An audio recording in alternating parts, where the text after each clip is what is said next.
At a certain high school, somewhere in the world, there was a group of delinquents who always targeted one particular student to bully. This boy didn't have the courage to fight back, and he hated himself for it.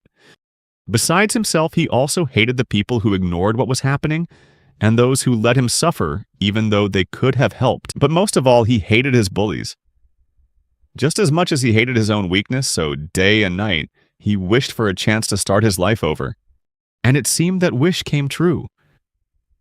When he was summoned to another world, he thought this was his chance to redeem himself and move forward. But it turned out he was the new savior, known by the name Yamato Takeru. However, it seems that was no longer the case. This world had a powerful being known as the Demon King, who terrified the people and gradually made their lives miserable. Thinking deeply about it, he had to admit that someone like him, who couldn't even stand up to his bullies, could never dare to put his life on the line to fight the Demon King. However, things seemed to change for the better when he met the Saintess Edelweiss, who taught him how to be strong for the sake of everyone. As a result, he accepted the fact that he was no longer the weak person he used to be, but was now someone the people of this world trusted and relied on. So, with all his effort, he wanted to make sure he wouldn't disappoint himself or those around him. This time, he would persevere for the good of all. At first, he faced many difficulties, as expected for a beginner, but after days and months of perseverance, it seemed his efforts paid off. It was all thanks to him trying his best, day and night. However, regardless of the good things he did, people still saw him as a villain. After months of arduous training, Yamato stood before everyone, now ready to be executed. Due to his overwhelmingly incredible skills and power, people began to see him as a monster. According to the executioner, Yamato was just another person from another world who held the power to defeat the Demon King. But because they were on high alert, they thought that before Yamato could betray humanity and destroy the world like the others, he had to be dealt with immediately. And as a result, instead of receiving support from these people, he was bound by magical sealing chains. Instead of getting recognition for his efforts, he was treated like a beast. Before his execution, the executioner asked for his last words. But before he could speak, the crowd roared, demanding Yamato's immediate execution. In that situation, Yamato didn't even have a chance to defend himself, let alone look back on his life. But until the very end, Yamato remained calm and didn't cause a scene. However, amidst the crowd, there was one person shedding tears for him. The one crying for him was none other than Edelweiss. She had tried to help Yamato with everything she had, but it seemed her power and authority weren't enough. Seeing her fighting for him, Yamato felt happy. Whether in Japan or in this world, he had never been accepted, but at least there was one person who cried for him. Because of that, he was certain that this life had been a happy one, if only he had been given another chance. Before he could reminisce about those good days, blood began to splatter as Yamato's head was severed from his body. But just a few seconds later, he found himself lying in a hospital bed. He began to wonder if he had returned to the real world. But that didn't make sense, because he was sure he had died that day. Moreover, the 3 years he had spent in that other world couldn't have just been a dream. Finally, he realized it was pointless to try and think about something he couldn't understand. So, if he wanted answers, he first had to figure out his current situation. Looking at his reflection in the window, he was shocked to realize that his body was covered in bruises and broken bones. Though it seemed impossible, he tried to use the power he had learned from the other world, and surprisingly, it actually worked. The pain vanished, and he was finally able to stand on his own 2 feet. So, the fact that he could use magic proved that what happened wasn't a dream. But the thought that he might be daydreaming still couldn't leave his mind. Suddenly, a woman, supposedly his mother, entered the room with a doctor. Seeing Yamato moving around made them extremely excited. Since no one thought he could recover so soon, especially when almost all his bones were broken, the sight of Yamato suddenly standing up astonished everyone. However, the strange thing was that Yamato had no memory of the woman who claimed to be his mother. Since he couldn't explain about the bullies, he decided to feign amnesia. When his mother asked what had happened, he just replied that he was messing around with friends on the school rooftop. The fence broke, and he slipped and fell. Believing him, the doctor went on to ask if he remembered his name was Kusanagi Takeru, to which Takeru replied, yes. With everything cleared up, the doctor still couldn't believe Takeru's injuries could heal so quickly, something even a skilled healer would find difficult. This statement puzzled Takeru, as he hadn't expected healers to exist here, even though he was no longer in the other world. A few minutes later, Takeru's father appeared, crying with joy to see his son was still alive. He also said that even if Takeru didn't remember them, he was still happy that his son was safe. At this point, Takeru really didn't understand what was happening anymore. But since this was the first time he had ever felt parental love, he promised himself that he would find a way to return this body to its true owner. However, he wanted to enjoy this feeling for a little while longer. Although his parents were still worried, Takeru had to undergo numerous checkups. The results showed he was completely healthy, so he was quickly discharged after a day. On the way home, he couldn't deny that the technology in this hospital seemed far more advanced than anything he'd ever known. But his one consolation was that everyone here spoke Japanese. This definitely had to be Japan. However, there was a cleanliness to the city that he wasn't used to. If he remembered correctly, when he lived in Japan as Takaru Yamato, the year was 2000. To find out the current year, he looked closely at the news broadcast appearing on the screen next to the steering wheel. According to the news, that day marked the end of May, and they were about to enter the hot spring of 2040. This meant 40 years had passed since he lived as Yamato, but that wasn't what shocked Takeru so much. It turned out this world now had hunters, people who risked their lives to protect the daily lives of citizens. Some of the monsters the hunters fought were goblins, which confused Takeru because these creatures shouldn't be here but only in the other world. To find out more, he asked his parents about it. According to his mother, hunters really did extraordinary things because if a hunter was too clumsy, they could lose their life in an instant. The fact that they fought with magic as if it were normal showed that everything here was very different, yet completely ordinary in this world. Takeru realized that although this was Japan, it still bore too many resemblances to that other world. Not long after, a monster suddenly attacked them right in front of their eyes. Fortunately, thanks to the power he obtained from the other world, Takeru saved both himself and his parents.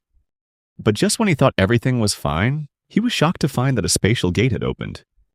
From the gate, groups of goblins began to emerge one by one. Based on what Takeru knew, goblins were monsters that even the kingdom's trained knights needed multiple people to take down.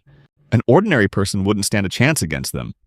But for him, he could handle them easily, because he knew he could also use magic skills. However, Takeru hesitated at the thought of showing his true power, because the nail that sticks out gets hammered down, just like what had happened in his life in that other world. Besides, this body wasn't his. If he did something out of the ordinary, it would surely cause a lot of trouble when the time came to return it, and he didn't want to be scared anymore. So he decided the only option right now was to run. But just as he was about to, he saw his parents nearly get killed by the goblins. With no other choice, he was forced to use his power. To avoid shocking his parents too much, he made an excuse that a nearby hunter had come to help. His parents felt relieved and continued to leave the scene. Although it seemed like everything was resolved, Takeru still had another problem. After he struck, there was an attack from someone else. He wondered if this was going to become a huge problem. However, since his parents were still in shock, Takeru decided to ignore it and think about it later. Since their car was wrecked, they had no choice but to walk home. Although it was a long and tiring day, they were grateful to be alive. It was a major event, and the fact that there were no casualties was a miracle. After walking for about 1 to 2 hours, the three of them finally made it home. It seemed it was time for Takeru to begin his new life. As he settled in, he knew very well that if he wanted to live this life as Kusanagi. So, if he wanted to live under the name Kusanagi, Takeru needed to gather information. He started looking for a diary in case the original owner of this body had kept one. But there seemed to be nothing. In fact, the only thing he found was a magazine about hunters, showing the former owner's interest in them. All the books in the room were about this topic. As Takeru flipped through the magazine, he discovered there was even a ranking system for hunters, as if they were celebrities. Reading page by page, Takeru came across a note the original owner had written, expressing a desire to join a specific guild if he ever had the chance to become a hunter. After learning this, Takeru felt a little strange. Even though he knew he was in Japan, things weren't the same at all. He had spent 3 years in another world, so he was getting used to strange things. Moreover, this was the first time he had ever seen or owned his own phone. Though he struggled to use it, he enjoyed learning. But no matter how hard he tried not to be startled, every time the phone notified him, he just couldn't help it. He even realized that he felt more anxiety getting a message on this phone than he did when facing the Demon Lord, especially knowing that the money for this phone came from Takeru's parents. However, with his mother's reassurance, Takaru continued to learn how to use it. Also, his mother didn't want him to return to school right away due to his health, which he thought was for the best, since his bullies had just sent him a text warning him to watch his back. Since he had a lot of free time, Takaru used it to look up information on his smartphone. He discovered that 30 years ago, after he was summoned to another world, gates had connected Earth to that world, and monsters began to pour out. They killed people, and modern weapons seemed to have no effect on these strange creatures. Out of nowhere, mages appeared and began to fight the monsters. They spread the word that magic was a skill anyone could learn, making it an essential subject. Thanks to this, people began to defeat the monsters. Those who studied magic were called mages, while those who exterminated monsters were known as hunters. Their roles became crucial in handling gate breaks and protecting daily life. That's what Takaru read online. To learn more, he decided to walk around the city himself. As he scrolled through more information, one thing was certain. Society had truly adapted to magic. The world no longer felt real to Takaru, because everything was so different from what he knew. 40 years had passed, so people had grown used to these changes. Although he didn't necessarily want to go back to his own time, he couldn't deny that he felt lonelier than he'd expected. While he was walking, a woman suddenly screamed for help when her bag was snatched. What was more interesting was that the bag snatcher used magic to escape. With no other choice, Takaru was forced to use magic to catch the criminal. After a moment, the woman thanked Takaru for his help, but she also hid her admiration for his excellent use of magic. After realizing he was faster than he expected, Takaru reminded himself to be more careful in the future. Unexpectedly, the old woman gave him some candy as a thank you. This reminded Takaru of the time he spent with his grandmother in his previous life. At that moment, he suddenly realized that even though 40 years had passed and many things had changed, the core values remained the same, and he felt happy about that. On his way home, a bully threatened him, trying to attack Takaru. This guy thought he was a big deal, making Takaru realize that things like this don't change, no matter the era or the world. When the guy stood before Takaru, his instincts told him to fight. He kept ranting, warning Takaru not to address him so disrespectfully, and that he had to call him Araki-kun as if he were superior. The guy kept blaming Takaru, saying it was all his fault that the police suddenly came to his house, causing his father to beat him relentlessly. The man's voice grew louder, but Takaru remained calm, letting him vent all his anger. Inwardly, Takaru thought that for guys like this to still exist after 40 years, the owner of this body must have had similar problems to his in his past life. But compared to his past life, when he was so scared of people like this that he couldn't do anything, now, to him, fighting dragons in another world was far more terrifying. Compared to facing this Araki guy, Takaru felt like he was just dealing with an angry dog. It showed how much he had grown, and he even chuckled at the thought. Seeing Takaru laugh, Araki felt insulted and immediately threw a punch. But since Takaru was no longer afraid of him, he easily dodged every attack without even trying. Meanwhile, Araki was struggling. Takaru seemed to sense this and began to wonder what he should do. Although he could have easily taken the guy down with a single punch, he didn't want to draw attention, so he decided to just make Araki fall by stomping on the ground. That was his plan, but in the end, he still punched Araki when the bully started bad-mouthing his parents. At this, Araki became more furious than ever, because he never expected Takaru to fight back. As a result, Araki resorted to using attack magic in a place like this, but before he could counterattack, a gate suddenly appeared. And with just one punch from a monster, Araki was defeated in seconds. Takaru started to worry about him, but it seemed Araki wasn't dead. Since there was no one around and Araki was out of the fight, Takaru decided to take down the monster himself. With just one powerful punch, he inflicted more serious damage on the monster than he had expected. After the short battle, Takaru closed the gate since he couldn't just leave it open, especially since it was like a summoning skill from another world if the magic circle wasn't destroyed. It was possible that the gate would disappear. And surprisingly, Takaru's theory was correct. A moment later, a group of officials appeared, prompting Takaru to leave in a hurry so no one would find out he had done this. When the officials arrived, they couldn't believe their eyes because, according to their reports, it should have been impossible for anyone to take down a blood goblin in a single blow. When they reached the scene, the goblin was already dead and the gate was closed, which was something they hadn't expected at all. Furthermore, as they continued their investigation, they found a boy who had collapsed, presumably Araki, but aside from a few bruises, there was nothing unusual about him. Besides, it seemed Araki had gotten into a fight with a classmate, so they concluded that he was the one who had done all this. However, the higher-ranking official didn't think so, because she couldn't sense enough mana from Araki to have pulled this off. Suddenly, she recalled the time she saw Takeru kill a monster to save his parents. And to learn more, she decided to head back to the Hunters Association to investigate. In her mind, the blood goblin was an extremely dangerous monster. The fact that a blood goblin required multiple hunters to deal with made her very curious about this mysterious hunter who had arrived on the scene right before the Hunters Association. This intrigued her greatly, and she wanted to know more about what was really going on. After a few weeks off from school, it was time for Takeru to return to the world of academics at Kazumi High School located in the Tokyo area. When he arrived, he was quite surprised because the place felt more familiar than he thought it would. Suddenly, on his way to class, he remembered the worried look on his father's face this morning when he told him he didn't have to go to school if he still didn't want to.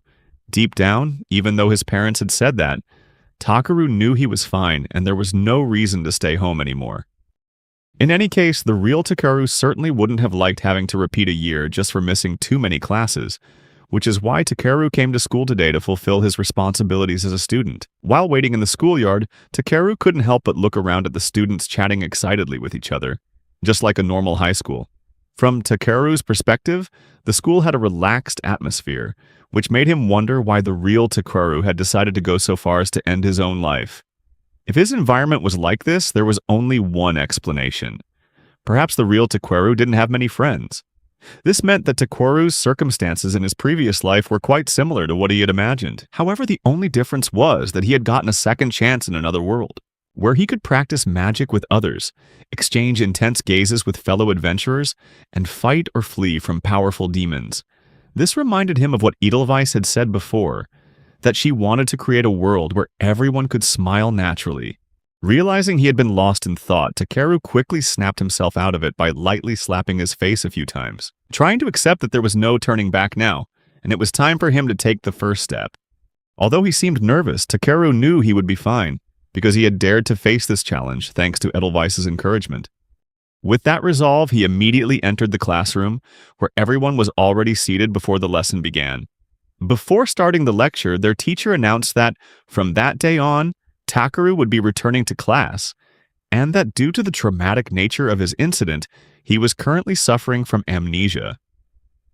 The teacher informed the class that for this reason, she hoped everyone could help and support Takeru through this difficult time. Right after the introduction, Takeru quickly went to his seat, and it seemed his classmates weren't very interested in his return. Then suddenly, Araki walked into the classroom, looking incredibly proud because everyone now thought he was the one who had defeated the blood goblin the other day. He was so smug that he even declared it was only natural for someone as great as him. However, when he saw Takeru sitting at the back of the class, he couldn't help but feel a little embarrassed, since Takeru was the only one who had witnessed the goblin take him down with a single punch. Instead of teasing Takeru as usual, Araki decided to ignore him, which was strange for everyone, as Araki never behaved that way. While everyone was focused on Araki, one student seemed worried about Takeru. A timid boy with glasses approached him and shyly asked if Takeru was okay, considering he was suffering from amnesia. After realizing that Takeru probably didn't remember him, the boy with glasses introduced himself. "I'm Sawamura Takeru." Previously, Sawamura used to talk with the real Takeru, as they both shared a passion for hunters. This revelation took Takeru completely by surprise, as he never expected the original owner of this body to have any friends. As the school day passed and it was time to go home, Takeru couldn't deny that he felt more tired than he had expected. While it was true that he had become physically and mentally stronger after going to the other world, his intellect hadn't followed suit. Even back in high school, he always forgot to study, and now that textbooks were no longer made of paper, studying had become even more difficult. Despite his crisis, Takeru was still surprised with himself that, even with amnesia, he seemed to be doing pretty well. He quickly reassured Sawamura that there was no need to worry, as he was making progress every day. After chatting for a bit, Takeru asked Sawamura what he was like before, referring to the body's original owner. Without any hesitation, Sawamura affirmed, "Takeru is the best person in the world." The group of bullies tried to butt into Takeru and Sawamura's conversation, but it seemed Araki was teasing Takeru less than before, probably because of what had happened between them the other day. However, to avoid being seen as weak, Araki explained that he didn't want to get involved with Takeru anymore because it would only cause more trouble. Instead of targeting Takeru, Araki's group switched to making Takuru their next target. At first, they pretended they were going to the library to study, but knowing the bullies' personalities, that couldn't be the truth. As soon as Araki and his group left, Takeru immediately asked his classmates where the group had taken Takeru. Initially, he thought they might have gone up to the rooftop. But after everything that happened, the school implemented strict measures and closed off that entrance. This meant they must have taken Takeru to the industrial area behind the school. Takeru, rushing off to help his friend, surprised his classmates since before his amnesia, he'd never been so assertive. Meanwhile, in the industrial area, Araki and his friends were interrogating Takeru, and every time he failed to answer, they beat him mercilessly. While all of this was going on, Takeru was watching the entire situation from the shadows. As much as he wanted to jump in and help Takeru didn't want to alter the original Takeru's life too drastically. He tried to avoid drawing attention to himself, as it could complicate things. However, when Takeru remembered how Takeru had willingly come to protect him, it started to get to him. But it still wasn't enough to make Takeru intervene just yet. As the minutes ticked by, Araki and his crew kept throwing and punching Takeru around as if he were nothing more than a toy, even taunting him to call Takeru for help. It was what Takeru said next that changed Takeru's mind. Takeru admitted he felt guilty for letting his friend, someone he considered his best friend, suffer at the hands of these bullies just so he could stay safe. That's why now that Takeru was back, he had the courage to make sure he wouldn't make the same mistake of abandoning a friend when they needed him most.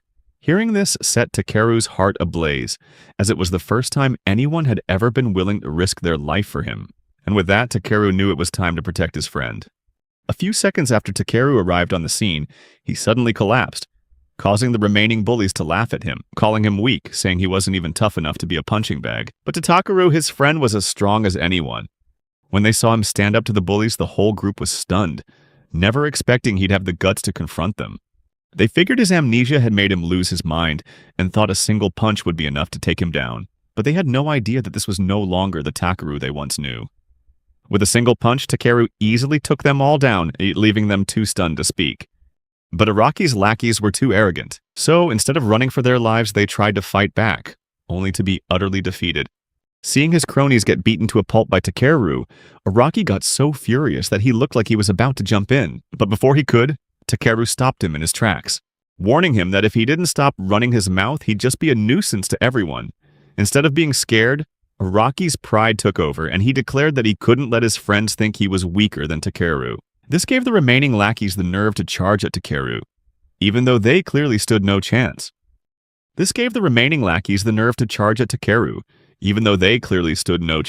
He remembered a battle against the Demon King's army, where he was too naive and spared an enemy who claimed he was forced to fight. Takeru sympathized, but that moment of weakness led to the destruction of the very village he was supposed to protect. From that lesson, Takeru learned that once you commit to something, you can't do it halfway. That's why, from now on, he would never make that same mistake again, especially not when he was this furious. He decided to take down these bullies no matter what. But before he could make his move, a blue portal suddenly appeared, sending the three bullies into a panic. And when an ogre emerged from the portal, the bullies froze, not knowing what to do. Ogres are the most dangerous monsters that can appear from a blue portal. But seeing Araki there, his friends relaxed, thinking he could easily take down this monster, based on how he defeated the bloody ogre before. Unable to reveal that he wasn't the one who defeated that ogre, Araki put on a brave face and pretended to attack the monster with his magic. However, just as he expected, his magic was useless compared to a real hunter's. In the end, the ogre took him down with a single punch. As a result, Araki's friends panicked and fled. Meanwhile, Takeru remained perfectly calm, standing off to the side. And just as expected, the ogre began to charge toward him. But with just a single blow, Takeru quickly took down the ogre. Witnessing this, Araki was horrified, even starting to fear Takeru, calling him a monster. As Takeru approached, Araki demanded he stay away from him, but it seems Araki misunderstood. Takeru just wanted to help him a little by using his healing ability to ease the pain from the earlier hit. Then suddenly, Takeru slammed his hand on the ground, shattering the earth with a single touch. He then told Araki to tell everyone that he was the one who defeated the ogre, because Takeru didn't want to draw attention and just wanted a peaceful life.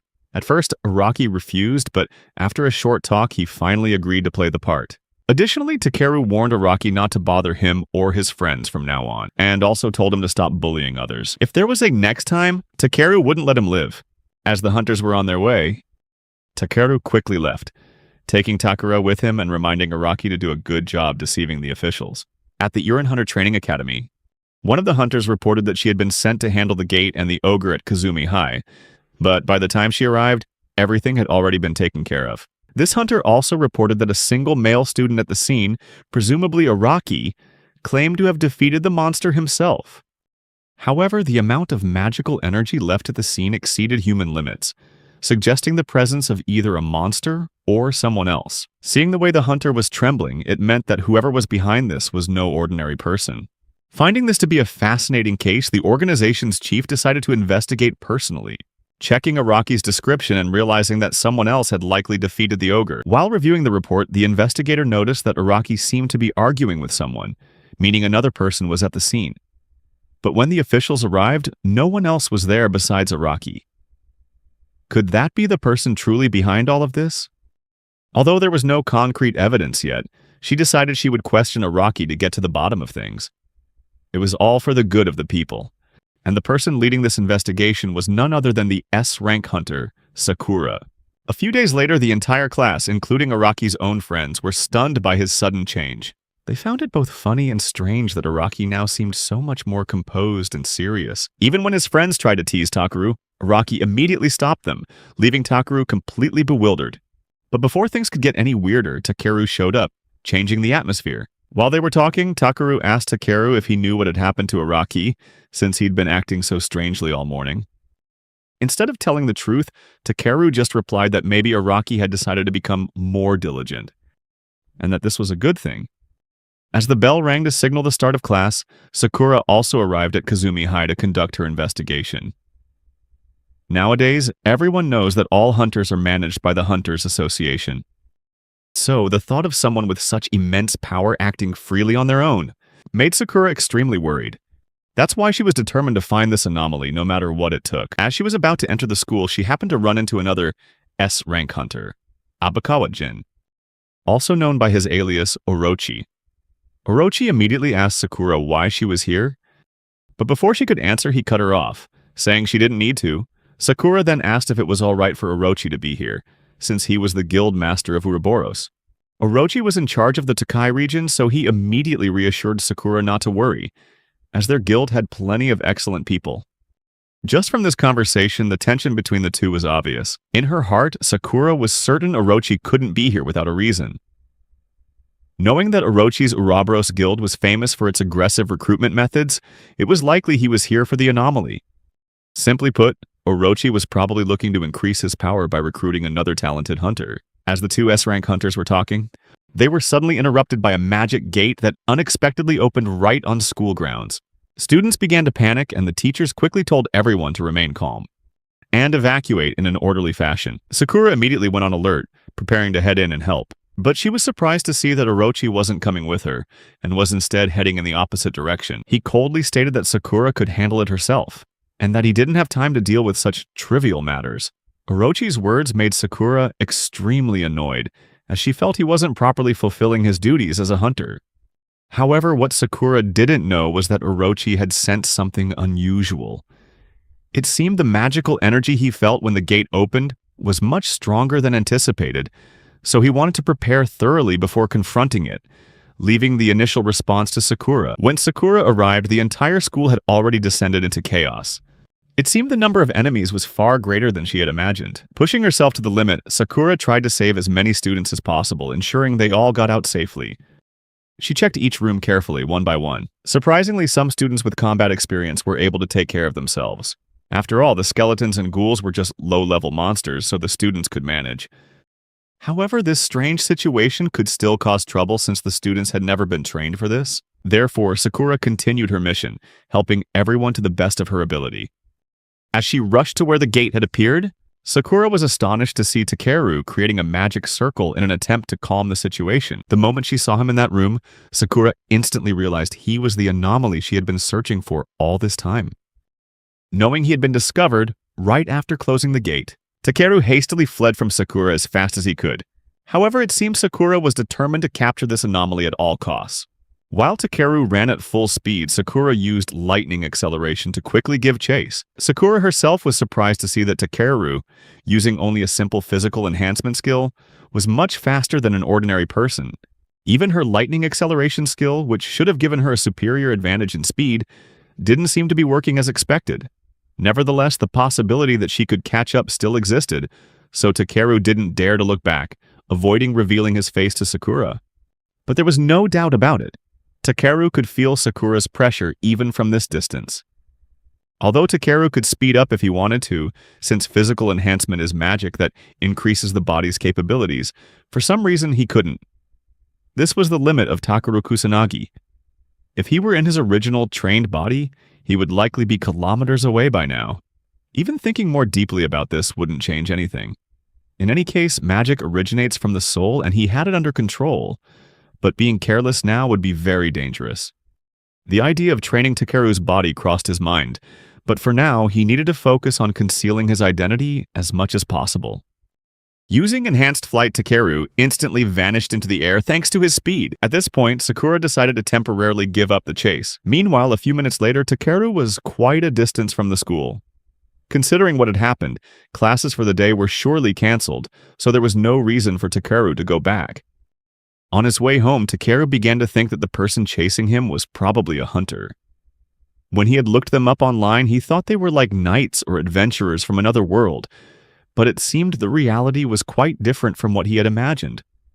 That's why Takeru decided not to be careless anymore. As soon as he got home, his mother hugged her son tightly, overjoyed to see him safe. It seemed the parents had heard the news about an ogre appearing at Takeru's high school. Since he hadn't answered his phone, his parents had been extremely worried about him.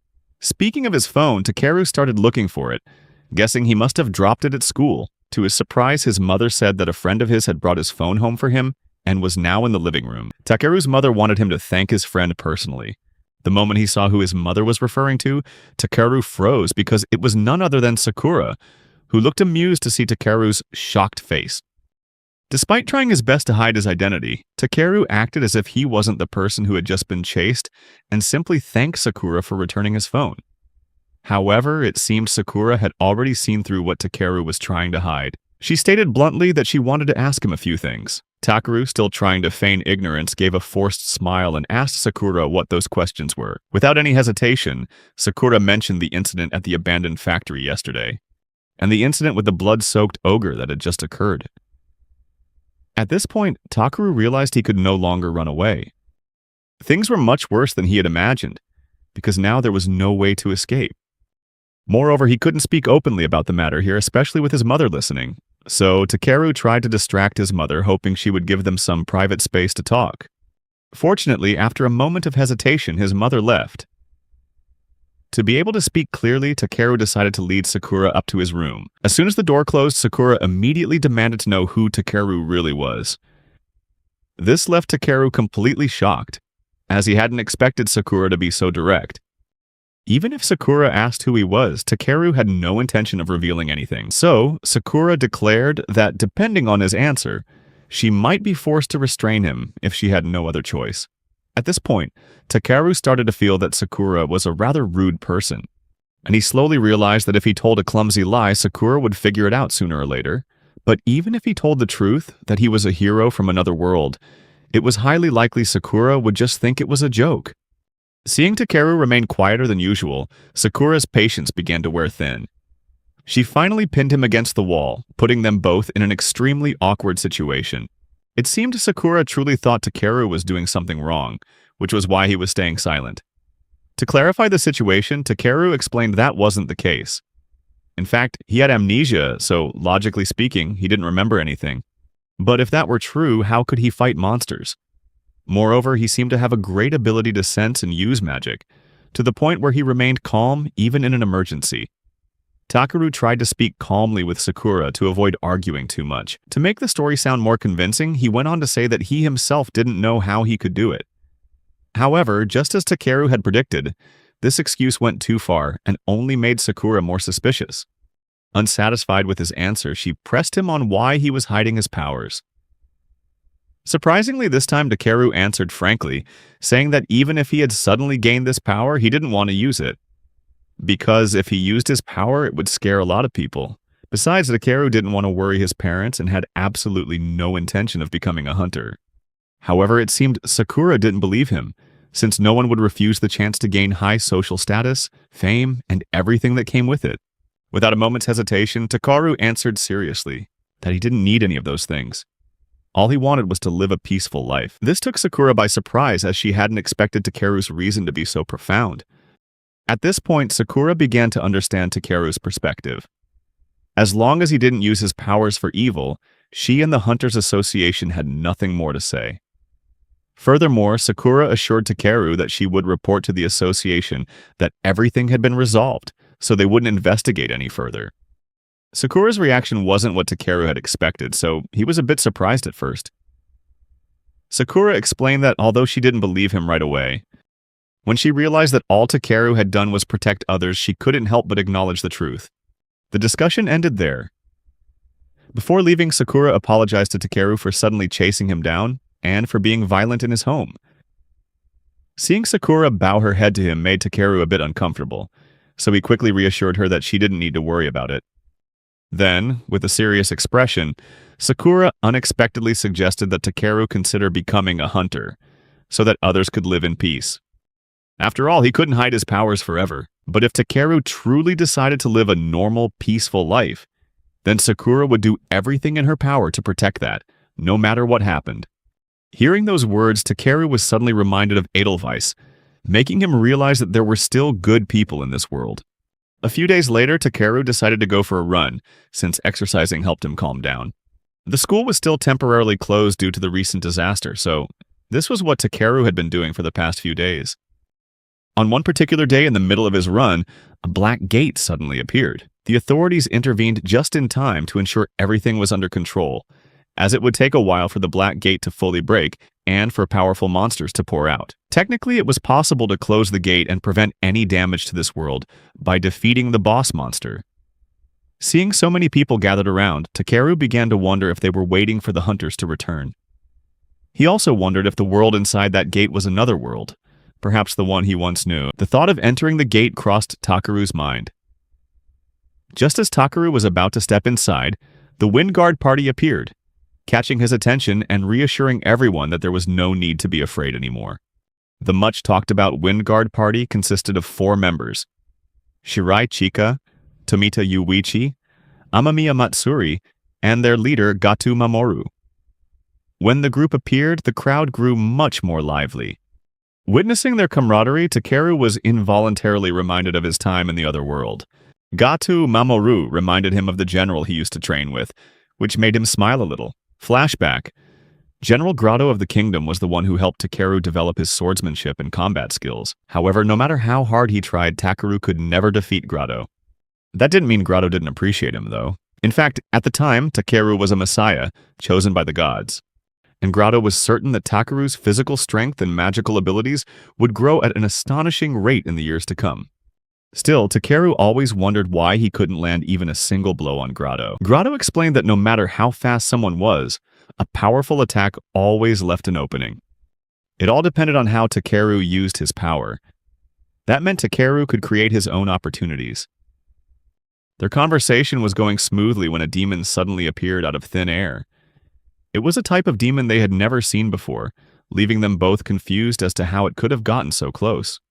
While they were still wondering, the demon found an opening and attacked, injuring Grotto. Takeru, paralyzed by fear, couldn't do anything to help the general.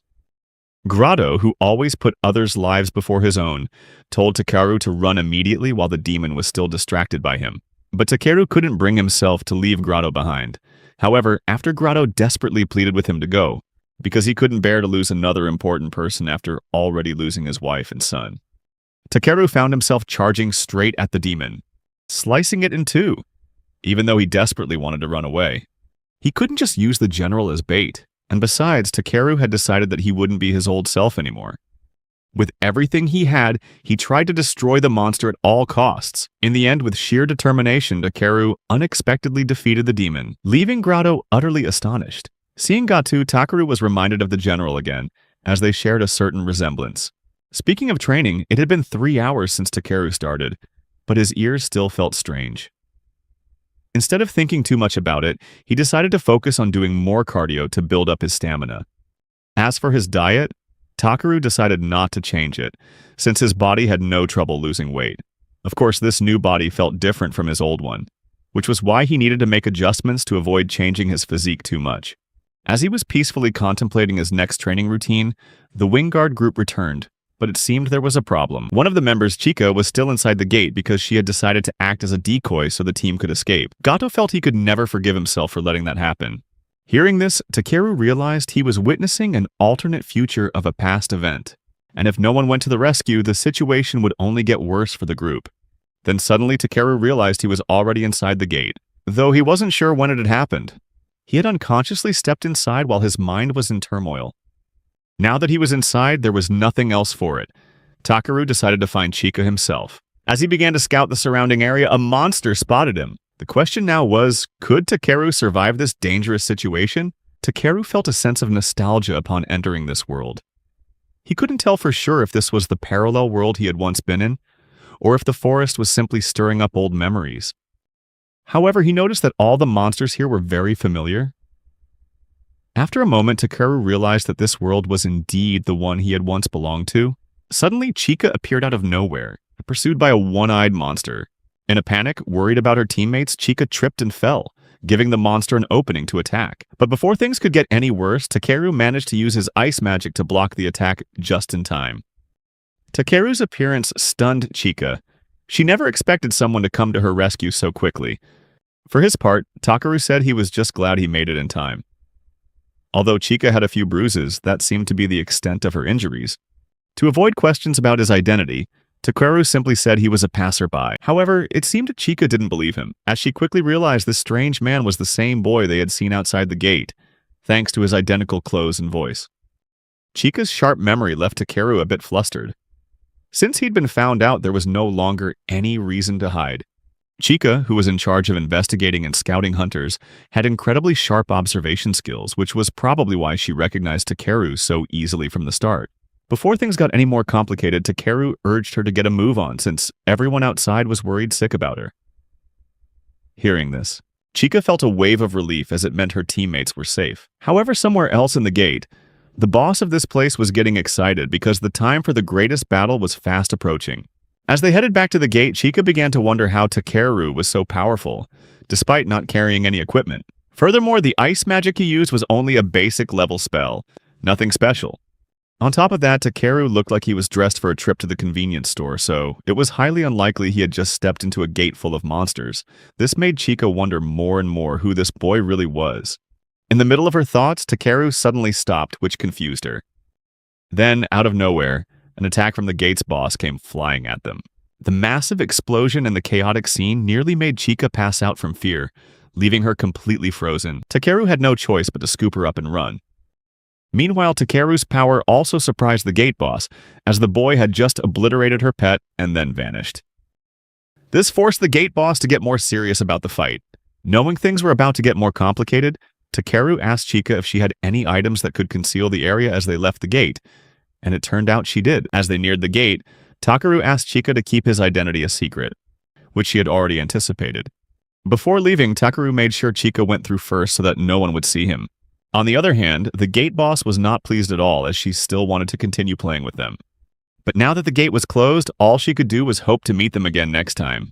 Back on the outside, the Wingguard group was overjoyed to see that Chika was still safe. Meanwhile, Takeru hid behind the trees, checking to see if Chika was okay, trying to conceal his identity to avoid drawing attention. A few days after the incident, Takeru's classes resumed. At school, it seemed Araki had changed a lot, not just in his behavior, but also in the way he dressed. What was more noticeable was that the relationship between Araki and Takeru seemed to be developing in some way. Currently, Takeru and his two friends were no longer attending their old school, as their high school had decided to temporarily enroll the three of them at Uran Academy, since their old school was undergoing repairs after the disaster caused by the gate break. This came as a huge surprise to the three of them, as it wasn't something they had expected. When the incident occurred, each hunter training school decided to arrange spaces so that classes could continue. The curriculum would be adjusted to fit the schools, almost like a form of internship. This temporary academy was expanded to serve as both a place of learning and a potential shelter. This was the first time Takeru had experienced something like this, just like most people. That made them a little excited, and being sent to Uran Academy only made things more interesting. However, Takuro couldn't deny that he had mixed feelings about Araki coming along too. Immediately, Takeru reassured him that Araki wouldn't be able to cause any trouble here, since this was one of the most prestigious academies in the country after all. There was no way Araki could act arrogant in a place like this. So, Takeru advised Takuro to just forget about Araki for a while so the group could make the most of this experience. As expected, Uran Academy was impressive. The famous hunter Takamina Sakura was here too. On top of that, many of the Academy's alumni were currently at the top of the rankings. Studying here was like a dream come true for Takuro. While Takuro went on and on about how impressed he was with the Academy, Takeru noticed that almost all the students here were carrying weapons, ready to fight at any moment. However, his observation was cut short when Takuro started asking if he had met Sakura in person, since she was the one who had picked up his phone and asked for his address. Since there was no reason to lie, Takeru answered honestly. This made Takuro a little jealous. Spurred on by curiosity, Takuro kept asking if Takuro had exchanged contact information with Sakura. Takuro just gave a forced smile and avoided answering. And luckily, Takuro finally stopped pestering him with those questions. Instead, Takuro mentioned that he'd heard Sakura had a very passionate fan club, and advised Takeru to be careful if he got too close to her. Because there was no telling what that club might do if they found out Sakura had personally returned Takeru's phone. Just then, Sakura suddenly appeared, drawing everyone's full attention. All eyes turned towards her. Takuro couldn't deny that he was truly impressed by her presence. Even on school grounds, Sakura gave off the air of an untouchable flower, just as Takuro had described. This made Takeru wonder if Sakura had any close friends. As Sakura's gaze passed over him for some reason, Takuro unconsciously smiled and greeted her, which completely surprised Takuro, who never thought Takuro would act like that. Realizing what he'd done, Takuro felt embarrassed for a moment, and to escape the awkwardness, he quickly ran off to the cafeteria, completely leaving Takuro behind. After class, Sakura and Takeru had a meeting. During this meeting, Sakura informed Takeru that after he helped Chika the other day, even though his identity hadn't been revealed, as promised, people had started to become more curious about him. This led to many people conducting their own investigations into Takeru. Sakura also said that there would be a limit to how much she could help cover up Takeru's identity, especially with the Hunters Association in an uproar. That meant things were about to get more difficult for him. Based on Sakura's investigation, they could estimate the strength of the boss in the Black Gate based on its mana levels.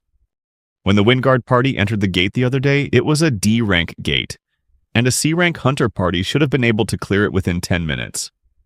However, an A-rank Cyclops appeared, which gave them a lot of trouble.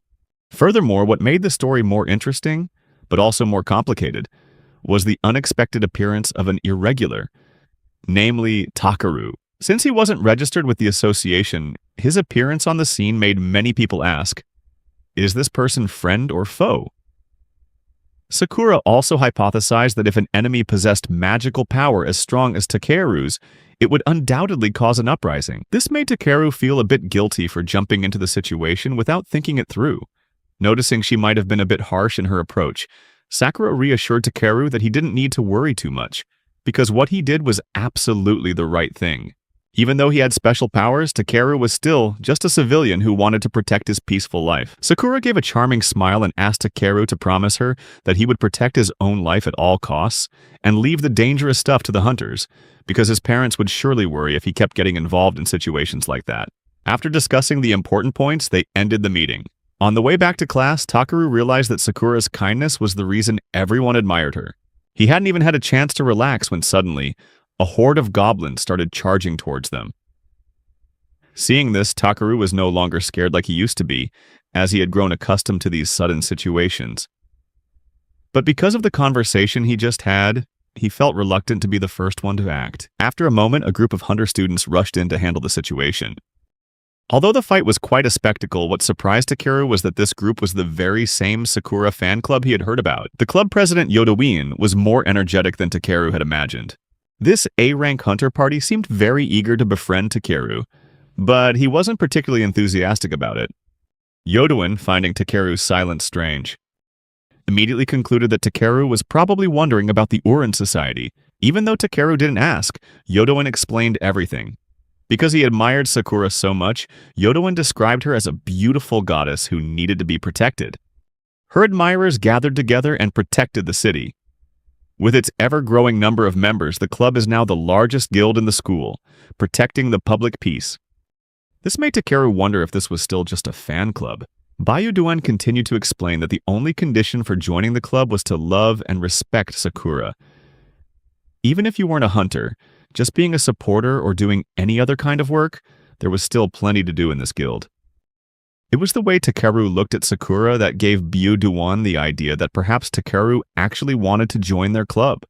From Bayuduan's perspective, he saw Takeru as a perfect fit for the club, perhaps because of the powerful aura Takeru gave off. However, Takeru knew he wasn't good at dealing with people like Bayuduan. But it seemed Bayuduan had already decided that Takeru should join, especially after seeing how unusually calm he was when the monster almost attacked him earlier. Bayuduan realized that wasn't normal behavior at all, and it seemed things had gone further than expected.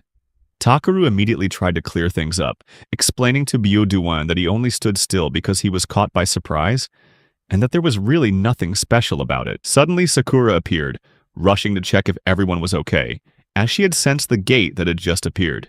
Since the situation was already resolved, Takeru was about to tell Sakura that a group had already handled it. But just as he was about to introduce them, he froze when he realized the group had vanished. Takeru decided to just drop it and didn't mention them again. The next morning, Takeru was still wondering about the group he met yesterday, but whatever their purpose was, he wanted to avoid getting involved. Still, he couldn't help but be surprised that such a large guild existed within the school. Even so, this no longer surprised Takeru, as Sakura's influence had been clear from the very beginning. Because of that, he wanted to be more careful and avoid getting in their way so he wouldn't cause any trouble for himself. However, it seemed Bayuduan was very determined to get Takeru to join their club. As Takeru was getting ready for his morning class, he was surprised to see Bayuduan already waiting at the door. Although Takeru wanted nothing to do with him, it seemed he had no other choice, since Bayuduan was also part of the class. Throughout the lecture and even after it ended, Bayuduan kept his eyes on Takeru, which made him feel uncomfortable. On top of that, Takeru, one of Bayuduan's biggest fans, kept telling Takeru about the talents of the Bayuduan family heir, which annoyed him even more. A famous clan of spearmanship that has existed for over 1,000 years, the Bayuduan family was known for its incredible power, so much so that Bayuduan was once called a prodigy. In addition, he was one of the top 5 hunters at Uran Academy. This made Takeru realize that Bayuduan was truly exceptional, even without the club. Takeru was eagerly looking forward to the next class at the Academy's training grounds, so he could witness Bayuduan's talent firsthand. This class made Takeru quite excited, since training sessions like this weren't something you'd find at a normal school, unless someone from the association came to teach. Including this training in the curriculum showed just how prestigious Uran Academy really was. During the training session, the school used DS monsters to train students in actual combat. The type of DS monster usually used was a slime, which, according to the professor, was a good monster for learning basic skills. These slimes change their form based on data fed into the DS house, which is short for doppelganger slime. When he saw them transform into goblins, Takeru wondered if it was really okay to let students fight them. But then he realized they were just fake monsters created by mages for practice, so there was nothing to worry about. As the training began, many promising students started to show their potential with each match. The professor offered constructive advice to help them develop in the long run. When it was Bayuduan's turn to show his skills, everyone was amazed by his incredible technique. After a few minutes, it was finally Takeru's turn, along with Takeru and Araki. Before they started, the professor asked Takeru to choose his weapon first. These weapons could be used by either hunters or mages. If the professor had any advice, he would suggest Takeru start with a sword. After all 3 had chosen, they got into position to begin the attack. As soon as the bell rang, Takeru and Araki immediately charged in, while Takeru stood back and watched. This confused many people, but what happened next surprised the audience. When there was only one enemy left, everyone thought Takeru wouldn't make a move. But surprisingly, the enemy was defeated without anyone seeing Takeru swing his sword. This showed that Takeru's sword technique was on par with that of ranked hunters. Not wanting people to think he was too skilled, Takeru quickly asked Araki to help cover for him, blaming it on the slime not realizing it had been cut. Although Araki didn't want to go along with it, he was forced to agree, which confused Takeru when he saw the two of them suddenly seem closer. Meanwhile, it seemed Byuduan's interest in Takeru was growing even deeper, especially after he witnessed Takeru fight with his own eyes. The day after the training session, Takeru went to the library to find a way to return the body to its true owner. However, he gradually realized this was not going to be simple at all. Even so, Takeru had an idea of who he could ask for clues. There was a magazine he had received from Sawamura, which contained a story quite similar to his own situation. The girl in the magazine also went through the same thing, but her soul was still intact, unlike Takeru, who had no real soul in this body. This made Takeru wonder if the original owner of this body still existed inside him. As he was pondering this, Byuduan suddenly appeared, clearly wanting to approach Takeru once again. After becoming more interested in learning about Takeru, Byuduan concluded that Takeru was probably hiding his true strength. But instead of being shocked or worried, Takeru remained calm, which made Byuduan even more insistent that he was hiding something. Despite this, Takeru didn't let himself be overwhelmed and simply replied that he was just an ordinary student with amnesia. However, it seemed Byuduan didn't believe this explanation. To test it, Byuduan suggested Takeru join him in a duel, but Takeru immediately refused. But when Byuduan mentioned Hunter Wasugi, the person who appeared in Takeru's magazine, he started to become interested in talking with Byuduan because he wanted to know more about this legendary hunter. Byuduan revealed that he had met Wasugi at a gathering of martial artists, but Wasugi had probably returned home by now. She usually took refuge in the sacred mountains, so meeting her was not easy. However, Byuduan could use his family's connections to arrange a meeting with Wasugi. This meant Byuduan could help Takeru, but only if Takeru agreed to a duel with him, using some of the tamed creatures that had appeared on campus. Takeru and Byuduan began their match. From the very moment the fight started, the way Takeru held his sword and moved made Byuduan realize that his suspicions were correct. Takeru was truly stronger than he looked. However, Takeru couldn't deny that Byuduan was also very strong. But since they had an agreement, Takeru tried his best to ensure that he would win at all costs. When he used the Bloodburst skill, Byuduan began to feel like he was facing death, causing him to be overwhelmed by Takeru's presence. And in the end, Takeru was victorious. Instead of being sad, Byuduan was surprisingly happy, as this confirmed that Takeru was who he thought he was, much stronger and braver. Suddenly, the large pillar attached to the wall transformed into a minotaur. Takeru immediately prepared to deal with the monster, but Byuduan stopped him in time, telling him to run. Even though Byuduan now knew about Takeru's true power, he didn't want to let him bear the responsibilities of a member of the Uran society. Despite being defeated by Takeru with just a single finger, Byuduan understood that Takeru just wanted to be a normal person. As the club president, Byuduan wanted to realize Sakura's ideals and take on the duty of protecting Takeru at all costs. Byuduan also apologized to Takeru, saying that he knew he wanted to keep his identity a secret, but had unintentionally dragged him into a fight. To make amends, Byuduan promised to become a selfless and kind person, just like his idol. 4 years ago, at the Byuduan family dojo, Byuduin Soma, then a first-year middle school student, was winning match after match. The other students couldn't believe how strong he was. With such power, everyone assumed Byuduan was blessed by the heavens. Only the head of the clan could defeat this child prodigy. However, Byuduan's father was not pleased with his attitude.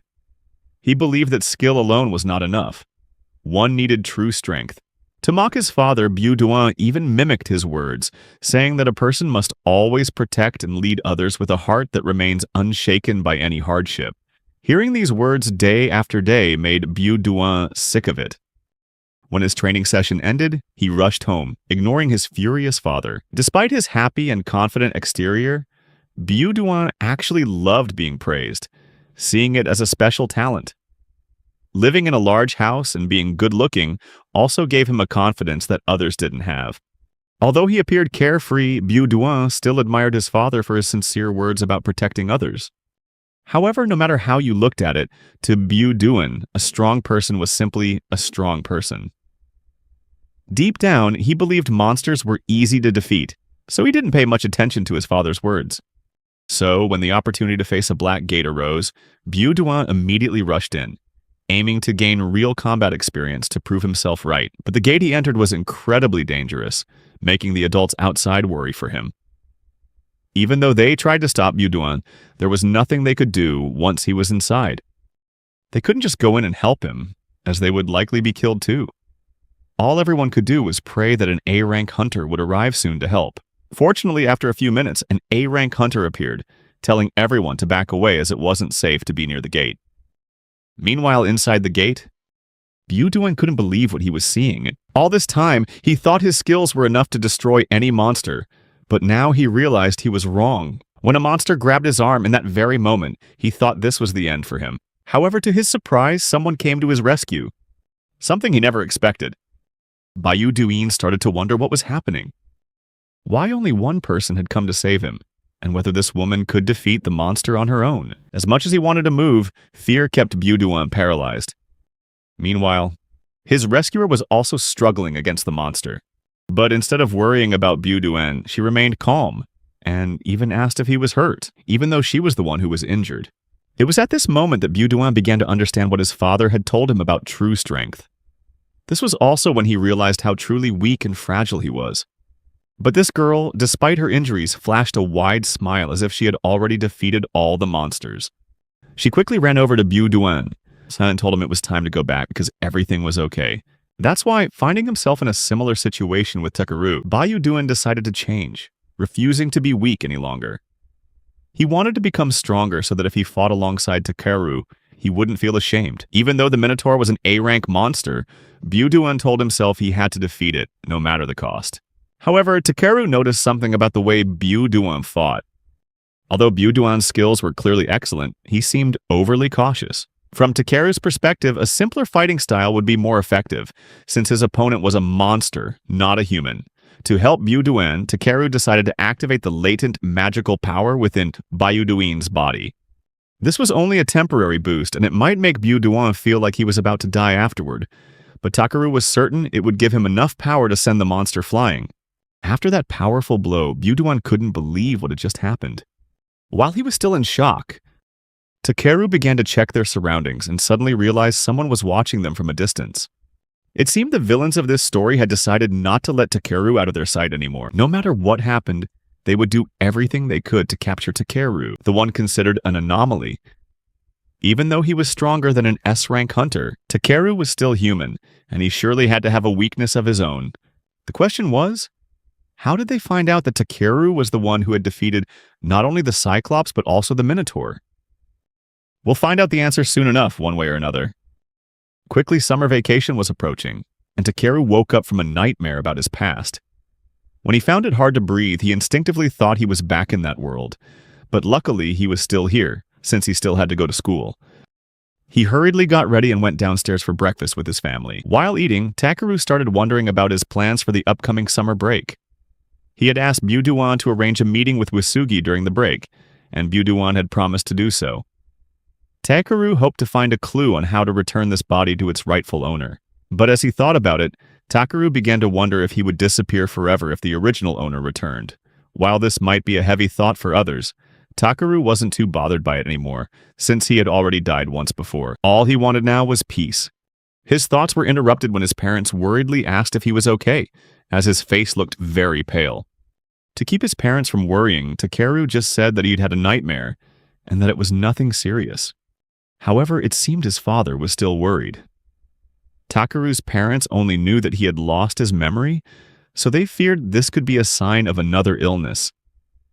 They couldn't bear for anything else bad to happen to their son. Seeing his parents so worried made Takeru smile because the love they had for him was truly unconditional. Because of that, Takeru became even more determined to return this body to its rightful owner as soon as possible. However, his parents wouldn't let him go to school without getting a medical checkup first. Instead of going to class, Takeru was excused from school to go to the hospital for an examination. There, he unexpectedly ran into the hunters from the Wind Guard. They were also shocked to see Takeru, not expecting that they would meet again.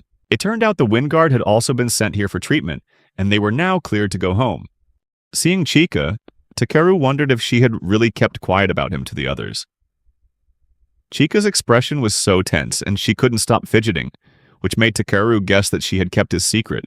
The atmosphere grew awkward, and Chika broke the silence by cheerfully saying she was so happy that everyone was okay. To avoid any more questions, she quickly left. Meanwhile, Gatu revealed that he knew Takeru was the one who had saved Chika that day. He also shared that he was from Kazumi City, and that their group had always wanted to protect the city at all costs. They had been together since childhood, and Gatu was furious that things had ended this way. However, that also became his motivation to get stronger, and he promised that next time, he would be the one to save the city and Chika. Instead of admitting he was the one who saved Chika, Takeru feigned confusion, and Gatu immediately understood why. However, Gatu reminded Takeru that if he ever got into trouble, he could always count on him and the team. Before leaving, Gatu thanked Takeru because, without him, they would never have seen Chika again. After a few minutes, Takeru's parents also said their goodbyes as they needed to get back to work. Takeru reassured them that he would be fine, not to worry, and that he would go home and rest. On his way home, Takeru noticed that many people around him were being overly nice, expressing gratitude or concern, even if they didn't say it to him directly. Takeru felt it was wrong to accept everyone's concern, because he wasn't the true owner of this body. Moreover, he also felt a sense of unease. That's why, until the body's rightful owner returned, he would do his best to protect the people around him. Although he couldn't do much right now, Takeru hoped the summer break would come soon so he could do something about the situation. Surprisingly, some hunters overheard what he was saying. But instead of engaging with them, Takeru chose to ignore them. However, these two hunters were quite persistent. They introduced themselves as Yashio and Toi, members of the A-rank squad of Ouroboros, an S-rank guild. They were sent here on their leader's orders. Thinking about this, Takeru recalled Sakura mentioning a guild called Ouroboros, and that this group was looking into him. Although the guild was prominent throughout Japan, there were many bad rumors surrounding it. So, Takeru decided to follow Sakura's advice and try to stay away from them.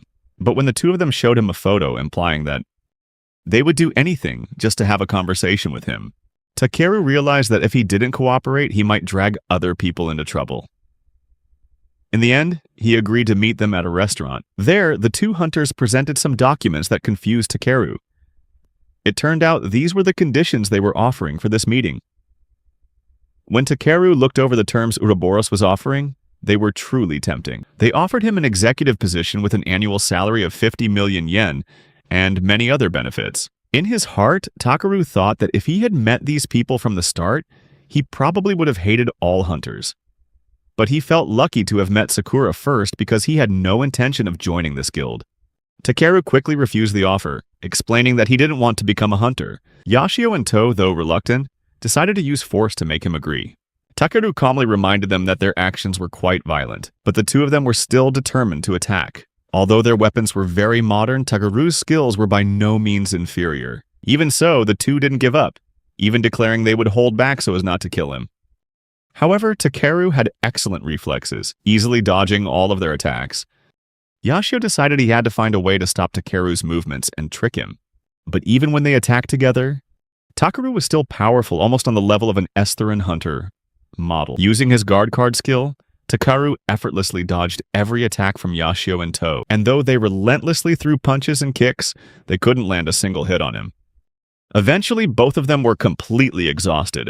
Deep down, Takeru realized these two didn't hesitate to use anti-monster skills in public, because they were that desperate to win. Yashio threatened Takeru, saying that if their powers didn't get the results they wanted, they would switch to taking hostages. But what surprised Takeru was that they had the wrong person. It turned out the one they'd been tracking all this time wasn't Takuro, but Araki. Nevertheless, things had already gone too far, and the situation had become much more complicated. As Yashio collapsed, someone called his phone, and out of curiosity, Takeru answered it. The man on the other end of the line was Yashio and To's boss, and he praised Takeru's incredible strength. He got straight to the point, wanting Takeru to join his team. However, if Takeru refused this offer, he would have no choice but to provide his identity to the Hunters Association. He didn't want to do that. After all, he wanted to make Takeru his secret weapon, and would let no one else know of his existence. Knowing that Takeru wouldn't agree, he immediately sent him a photograph. In the photo were Takeru's parents lying in hospital beds. Takeru panicked, worried about his parents' condition, but the boss calmly told him not to get too angry. He had simply given them a special poison. incurable by any medicine in the world. The only thing that could save Takeru's parents was if the leader gave him the antidote. But as expected, this would only happen if Takeru agreed to his conditions. In order to negotiate, the leader demanded Takeru come meet him alone, which Takeru completely understood. He knew that bringing backup would only complicate things further. After checking on the condition of his parents, who were now in the hospital, Takeru immediately headed to the leader's location. As soon as he arrived, Echidna, the man's assistant, led Takeru to the meeting room. Along the way, Echidna explained that these restaurants were used as their bases all across Japan. And the place Takeru had been to before was also one of them. Takeru thought the meeting would take place in a normal room, but that wasn't the case. As he entered an empty room, Hakun, another employee, announced that the leader was waiting for Takeru on the other side of what looked like a black hole. Without hesitation, Takeru stepped inside and was greeted by a horde of monsters. These creatures were all under the leader's control, and whatever he commanded, they would surely obey. At this moment, Takeru finally realized that all the evil that had happened in the city over the past few days was the work of this leader. Surprisingly, the man didn't deny it. On the contrary, he casually admitted it was just an experiment. Furthermore, he laughed about how Gatu had been crying constantly after the incident, and because of that, he just couldn't stop doing it over and over again. Takeru's blood began to boil, and a mix of anger and confusion started to rise within him. Takeru asked directly if everything this leader had done was his goal from the very beginning. Without a shred of hesitation, the leader confirmed that he did it all to shatter the current rules, along with the guilds and the hunters who followed them. His goal was to take them down once and for all, and then he would rule the country with his monsters. Takeru thought this was impossible because no matter how many monsters were brought into the situation, things would still be brought under control. However, for the leader, it was a different story. It seemed he had calculated all the consequences. Even with the intervention of S-rank hunters, he still had other secret cards up his sleeve. Unexpectedly, the leader suddenly handed Takeru the antidote, leaving him in shock. He said he had planned to give it to Takeru after showing him the situation, as he had no intention of making an enemy of him. However, Takeru didn't trust that, especially after the leader had kidnapped his parents. Instead of discussing the matter, the leader continued, expressing that he understood Takeru's feelings about having to hide his power. He claimed it was unfair that people like Takeru had to live in suppression for years, constantly imposed upon and controlled by the public. He asked Takeru why he had to hold back this power, believing that Takeru truly wanted to use it freely. The leader wanted to lend him a hand, to conquer the world together with their strength. Without hesitation, Takeru threw the antidote to the ground and forcefully declared that he refused the leader's offer. As it turned out, Takeru had already discovered that the poison the leader used was basilisk venom, and he had already cured his parents himself. This astonished the leader, as this poison had never appeared in this world before, and he couldn't understand how Takeru knew of its existence. Takeru bluntly demanded the leader face him directly, as he had come here with the sole purpose of taking him down. Takeru believed his power existed only to protect these peaceful days. And if anyone dared to touch the things he held dear, he wouldn't hesitate to crush them. This excited the leader because he knew he was also very strong, and he didn't hesitate to charge into battle. Using his power, the leader commanded the monsters to attack Takeru all at once. With Flare Burst, Takeru incinerated them all in a single blow. But this didn't stop the leader. Instead, he became even more determined, hoping to exhaust Takeru's power. He continued to show off his monster summoning skills and force them to obey with magic. Takeru quickly realized that this was no ordinary person, but likely an S-rank hunter, so he couldn't hold back. Takeru continuously unleashed powerful attacks, forcing the leader to admit that Takeru was truly a talented anomaly. His attacks were even flashier than most. Realizing Takeru was a tough opponent, the leader called his assistant, Echidna, to deploy their secret weapon. At Echidna's signal, the leader summoned the terrifying monster he had been hiding. Hydra, an 8-headed monster. Takeru was a bit overwhelmed, as this was the first time he had ever seen such a monster and found it hard to believe that such a thing could exist in this world. When Takeru attacked the Hydra, the monster showed no signs of pain, making him think it was immune to it. But as he continued his assault, Takeru realized that each of the Hydra's heads felt pain individually. However, the most challenging part was that the Hydra could regenerate. As an immortal monster, no hunter could easily defeat it. Even so, Takeru didn't believe in immortality, as he had faced similar foes before. everything would be fine because he would definitely find a way to turn this difficult situation around. From his observations, Takeru realized that for every injured part, the monster would regenerate that spot. So, if he attacked the monster's entire body at once, he could defeat it. However, the Hydra was smarter than Takeru thought, and it was trying to stop him from gathering mana for his final blow. Takeru found the Hydra's attempts to block his mana gathering to be a nuisance. So to win, he needed to pay attention to every detail. After severing the Hydra's heads, Takeru tried to freeze them and discovered it took about 3 seconds for them to regenerate. Takeru planned to launch a rapid magic attack within this brief window. However, he felt that still wasn't enough, so he continued to search for more of the monster's weaknesses. After a few seconds, Takeru discovered the Hydra's weak spot was its tail. Using his power, he attacked and defeated the Hydra in a single blow. The leader couldn't believe his trump card had been defeated right before his eyes, but that didn't mean he was giving up. Although he tried to counterattack by summoning other deadly monsters, Takeru was stronger and continued to defeat them. He kept summoning other monsters to attack Takeru, but they all met the same fate, being destroyed at Takeru's hands. While the leader was struggling, Echidna decided to join the battle.